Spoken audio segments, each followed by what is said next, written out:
Hello everybody, welcome back to Art and Outdoor Life here with John. Okay, so we're gonna do oils today. I'm using my pochade box. So here, this right here, this big circle there is something I picked up at the local Walmart. And basically I gessoed it and I just need to sand that down.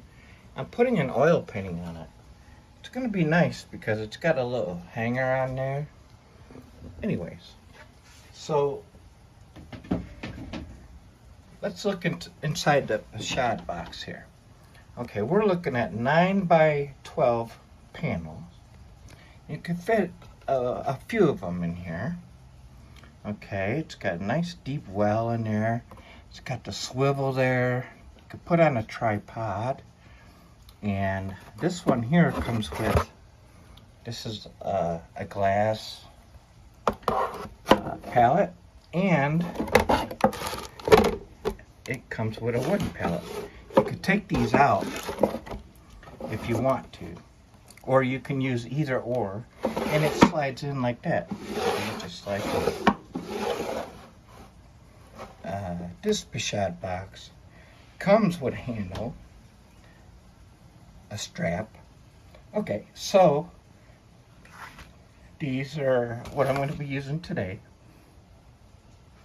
These are just randomly selected paintbrushes. I won't be using this today. That's my paint thinner. Odorless mineral spirits, right? Well, yeah, they're not so odorless. That's why I'm outside. Okay. So what I will be using is the Madura 24 pack of paints. These are oil paints. Okay. If you've seen any of Andrew Broussard on YouTube, he does a really wonderful job of reviewing these.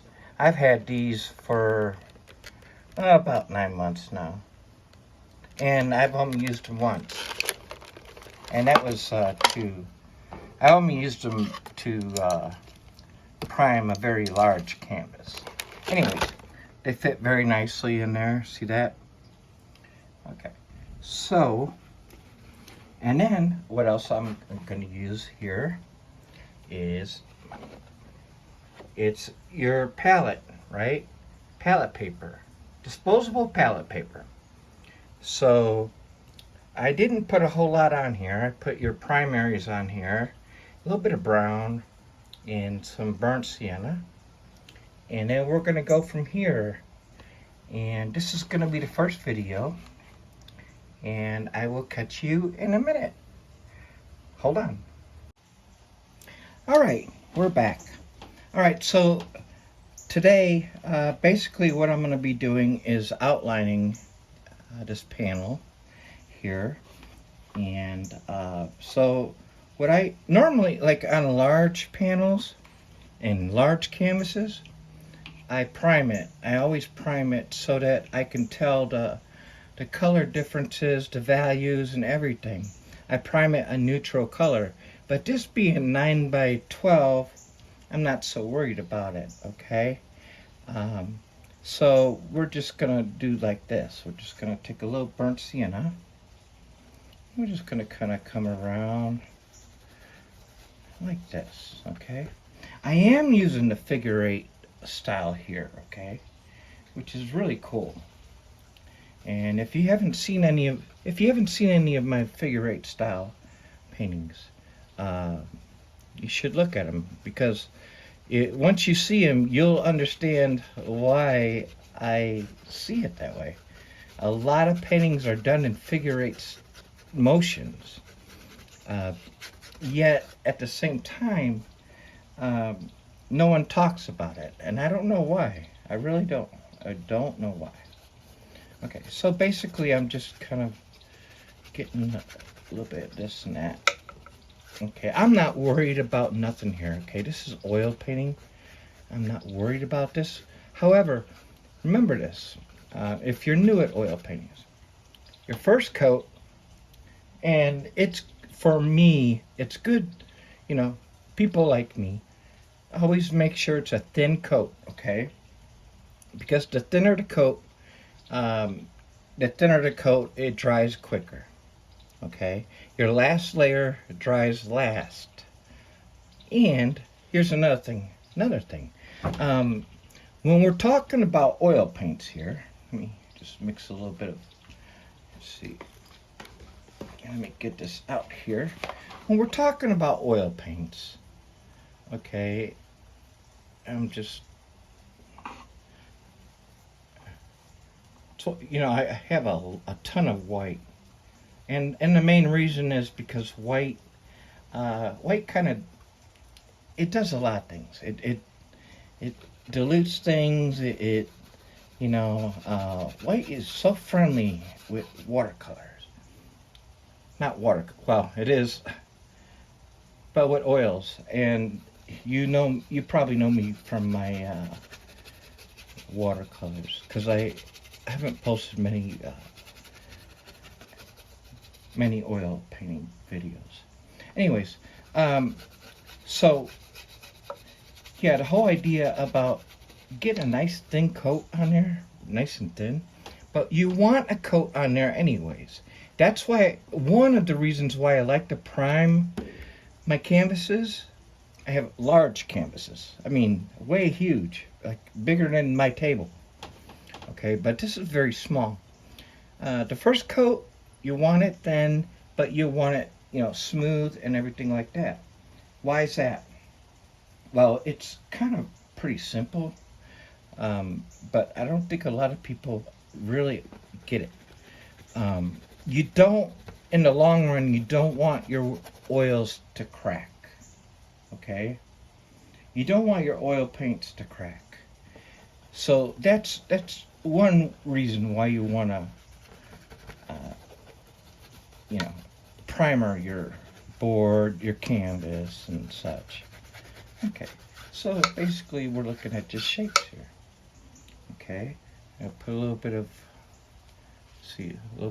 this is a raw umber, a little bit of red in there, and just a touch yellow.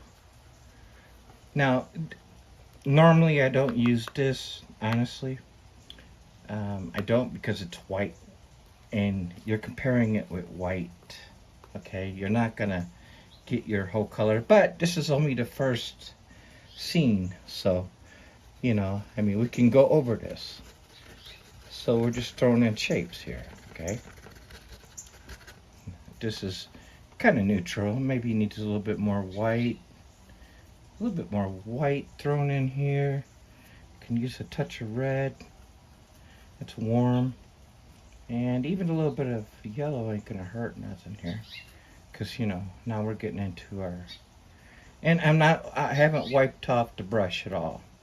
So we're just kind of go back and forth, because what I'm looking for in this painting is distance. I'm looking for all kinds of things, like I always do. I'm just kind of, okay. And then what I'll do down here is I'll really put in some purples, okay? So I'll put a little bit of this in here, a little bit of that, get our purple going, a little purple, maybe a little bit of brown, just to kind of darken it up a little bit, and a touch of white in there. There we go. So now we can basically, we can go like this. We can, okay, we want to come down like this, we can do that. Okay, and then if we want to come down over here, we could do that. So it's, and then over here, we want to go flat. Okay, this is how we're creating our landscape. So this is going to be a hill coming down, be another hill coming this way, and then over here is just going to be flat. And on this side, we can actually do it like this. We can do the hill coming this way, just like that, vertically, or like that. And then what we can do here, we can straighten it out right there, right here, and then we can do it again. We can pull it back again. Okay, a little bit of this. And pull it back again. So once the plateau is there, we pull it back. So that's what I'm doing here. So these are the outlines, right? Very thin paint, very thin coat. This will dry in maybe a day or two, you know. But so what we're looking at, we got our mountain scene. Okay, we have right here, we've got our distant, like our forefront in front of the mountains, right? We've got a little something coming here, maybe water, something like that. Okay, so here we got hills coming down this way, like that. And here is our plateau, evens out here on the land. And then over here, we're coming down. On this side, we're obviously coming down as a hill, and then we're not even, maybe the plateau might be right here. But then we're gonna come here, we're gonna come downwards here, and then what we're gonna do is right here is where we're gonna plateau it out, or we're gonna even it out. Okay? So this is the basic sketch, the basic outline. Very thin, everything's very thin. I'm not using any mediums. I don't use mediums when I paint. I use the mineral, spirits, odorless, so to say. Don't use them in a small room, unless you got ventilation. But anyways, so this is how I'm sketching this scene out. This is part 1, okay? So when you come back for part 2, I think you'll like it. Because what's really cool about these paintings is everything changes. So watch how I do this. Watch this. Okay, so I got this in here. And what I'm going to do is take this out. In goes in. Here, let me move this out. So what I did was, I moved it all in, right? I pulled these out of here, my small oil paints out of here, pulled the flap down right here, right? Pulled that flap down. This holds, by the way, this holds some brushes, and you can clip on little wells and stuff for different mediums and such. And then this will come straight down, and it won't even leave, and it will stay dry. Thank you for viewing, and I want to wish you a good, wonderful, peaceful day. Sincerely yours,